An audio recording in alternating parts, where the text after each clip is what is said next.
Season గా చూస్తున్నాడు దీనికోసం సీజన్ ప్రయత్నం చేశాడు తను.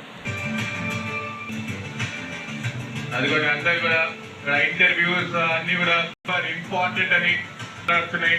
ప్రతి మెంబర్ ని అక్కడ అప్రిషియేట్ చేశాడు. ప్లేయింగ్ 11 లో సపోర్ట్ స్టాఫ్ కూడా యాంకర్ అండ్ ఎక్స్పర్ట్స్ రెడీగా ఉన్నారు. ABD a special man for Royal Challengers చేశాడు. బట్ ఫైనల్లీ కప్ అందుకున్న తర్వాత రైట్ మూమెంట్ కి హి ఇస్ ఆల్సో రెడీ.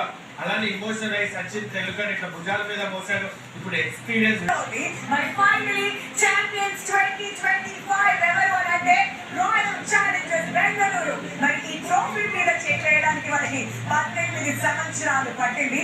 కానీ సుమన్ అంటుంటారు కదా, చేస్తాం గివ్ చేస్తాం, but they never gave up, they always showed up season by season. మరి 18 సంవత్సరాలు వెయిట్ చేసిన తర్వాత ఫైనల్లీ ఆ కప్ ఆ విజయం ఆర్సీబీ వాళ్ళ గెలిచారు. వాళ్ళ గేమ్ ప్లాన్స్ కానీ వాళ్ళ టాప్ స్కోరర్ ఆర్సీబీ వచ్చు. But the way he led from the front అదొక రకమైన ఆబ్సెషన్ చెప్పాడు. ఇక్కడ మాట్లాడుతూ మరి వాళ్ళకి డెడికేట్ చేసి వెంటనే ఎప్పుడు కూడా ఇంత ఎమోషనల్ గా విరాట్ ని ఎప్పుడు చూడలేకపోయాం.